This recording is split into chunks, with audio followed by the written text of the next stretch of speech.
નમસ્કાર મિત્રો, વેધર ઇન્ફોર્મેશનમાં આપનું સ્વાગત છે અને હું છું પરેશ। ખાસ કરીને આજના વિડીયોની અંદર આપણે હાલનો માવઠાનો રાઉન્ડ ચાલી રહ્યો છે તેના વિશેની થોડીક વાત કરવાની છે। શિયાળુ પવન ક્યાં સુધી ચાલશે તેની પણ માહિતી આપવાની છે અને બીજી માહિતી એ આપવાની છે કે માર્ચ મહિનામાં કઈ તારીખથી માવઠાનો રાઉન્ડ આવશે એ પણ માહિતી આપવાની છે। સૌ પ્રથમ તો આપણે વાત કરવાની છે અત્યારે જે માવઠાનો રાઉન્ડ ચાલી રહ્યો છે એની। આમ જોવા જઈએ તો ઘણા દિવસથી અમે એક માહિતી આપતા હતા કે 22 તારીખથી લઈને 27-28 તારીખ સુધી છૂટાછવાયા કોઈ જગ્યાએ માવઠાના ઝાપટા પડશે।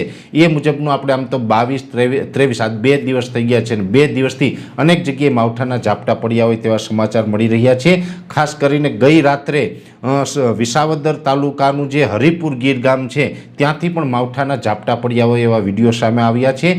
પણ જોકે આમાં આપણે સારી બાબત એ છે કે આ સાર્વત્રિક નથી, છૂટાછવાયું છે અને ઘણા સમયથી હું આપણે કહેતો હતો કે એકદમ છૂટાછવાયું હશે, જ્યાં પડશે ત્યાં 1-2 કિલોમીટરમાં પડી જશે એટલે કોઈ ચિંતાનું કારણ નથી। એવી જ રીતે ગઈકાલે હરિપુરમાં પણ માવઠાના ઝાપટા નોંધાયા છે અને હજુ આવનારા 2-4 દિવસ સુધી અલગ અલગ વિસ્તારમાં માવઠાના ઝાપટા છે એ નોંધાતા રહેશે। આજે રાત્રે અથવા તો આવતીકાલે 24 તારીખે સાંજ સુધીમાં પણ હજુ સૌરાષ્ટ્ર, ઉત્તર ગુજરાત અને કચ્છના કોઈ ભાગોની અંદર માવઠાના ઝાપટા પડ્યા હોય એવા વિડીયો સામે આવી શકે છે। એટલે આ તો ઠીક છે કે એક સામાન્ય માવઠું છે, આનાથી કોઈ ડરવાની જરૂર નથી। આ એક પ્રક્રિયા અત્યારે ચાલુ છે, પણ માર્ચ મહિનામાં પણ એક માવઠું આવવાનું છે। આમ જોવા જઈએ તો હવે પછીના જેટલા પણ મહિના છે, ચોમાસા સુધી જેટલા પણ મહિના આવશે દરેક મહિનાની અંદર એક માવઠું આવવાનું છે।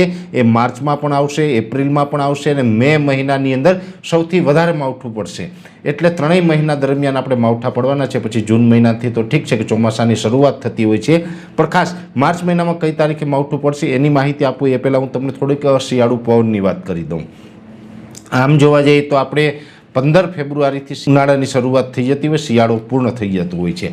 આ વખતે એવું બન્યું છે કે 15 ફેબ્રુઆરી બાદ પણ શિયાળો હજુ વિદાય લીધો નથી। રાત્રિના ટાઈમે આપણે ઠંડી લાગી રહી છે કે તાપમાન નોર્મલ કરતાં પણ નીચું નોંધાઈ રહ્યું છે। દિવસનું તાપમાન છે એ પણ નોર્મલ કરતાં 2 ડિગ્રી નીચું ચાલી રહ્યું છે અને આમ તો ઉનાળાની શરૂઆત છે એ 7 અથવા તો 8 માર્ચ 2026થી થવાની છે। ત્યાં સુધી હજી તાપમાન નીચું રહેવાનું છે, પણ આની વચ્ચે જે પવન હોય છે, જે શિયાળુ પવન, જે શિયાળુ પાક માટે ખૂબ જરૂરી હોય, પાછોતરા વાવેતર કરેલા હોય એ મિત્રોએ ખાસ શિયાળુ પવનની માહિતી રાખવી જરૂરી હોય છે। ત્યારે હું આપને જણાવી દઉં કે આ વર્ષે શિયાળુ પવન લાંબો ચાલ્યો છે।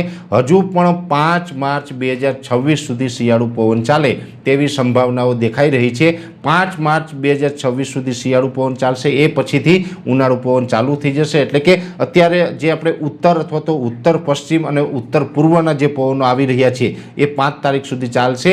5 તારીખ પછીથી 5 માર્ચ 2026થી પશ્ચિમના પવનો થવાનું ચાલુ થઈ જાય તેવી સંભાવનાઓ છે ને ઉનાળાની શરૂઆત થઈ જશે। એટલે પવન જે છે એના વિશેની ખાસ આ માહિતી છે। સાથે હું આપને એ પણ જણાવી દઉં કે આવનારા સમયમાં 5 માર્ચ 2026 સુધી પવનની ઝડપમાં કોઈ વધારો નથી થવાનો। પવનની ઝડપ છે એ નોર્મલ રહેવાની છે। નોર્મલ એટલે કે 10થી લઈ અને 14 કિલોમીટર પ્રતિ કલાકની ઝડપે પવન જોવા મળી શકે છે। એટલે આ થઈ માવઠું અને પવનની માહિતી। હવે માર્ચ મહિનાની માવઠાની માહિતી। એટલે આમ જોવા જઈએ તો અત્યારથી કોઈ પણ ચેનલ ઉપર કે કોઈ પણ વેધર એક્સપર્ટ દ્વારા તમને આ માહિતી નહીં આપવામાં આવી હોય। હું આપને જણાવી દઉં કે હવે આ માવઠાનો રાઉન્ડ છે એકદમ સામાન્ય છે। આનાથી થોડુંક તીવ્રતાવાળું માવઠું છે એ માર્ચ મહિનાની અંદર આવી શકે છે અને માર્ચ મહિનાની 21 માર્ચ 2026થી લઈ અને 25 માર્ચ 2026 સુધી એ જે 5 દિવસનો સમયગાળો હશે એમાં ફરીથી માવઠું આવશે ને એ માવઠું છે એ સૌરાષ્ટ્રના દરિયાકાંઠાને વધારે પ્રભાવિત કરશે તેવું એક અમારું અનુમાન છે। એટલે ખાસ કરીને માર્ચ મહિનામાં પણ આજે જે રીતે આપણે જોવા જઈ રહ્યા તો 22 તારીખથી જે માવઠાની શરૂઆત થઈ છે, હવે પછીની માવઠાની શરૂઆત છે એ 21 માર્ચથી થશે। એટલે 1 મહિના પછી ફરીથી એક માવઠું આવવાનું છે। અત્યારે તો એકદમ છૂટાછવાયું છે, પણ જે માર્ચ મહિનાની 21 તારીખથી માવઠું થશે એ વધારે વિસ્તારને પ્રભાવિત કરી શકે છે।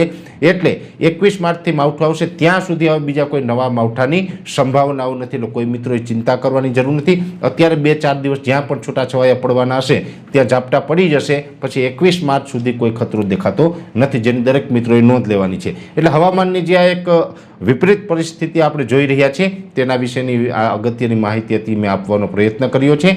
વિશેષ માહિતી છે નેક્સ્ટ વિડીયોમાં આપવામાં આવશે। અત્યારે આ વિડીયોની અંદર એટલું જ। અંતમાં દરેક મિત્રોને વિનંતી રહેશે વિડીયોને લાઇક આપીને દરેક ગ્રુપમાં શેર કરી દેવો। જો તમે અમને યુટ્યુબ ઉપર જોઈ રહ્યા હોય તો ચેનલને સબસ્ક્રાઈબ કરજો અને ફેસબુક પેજને ફોલો કરજો। નમસ્કાર।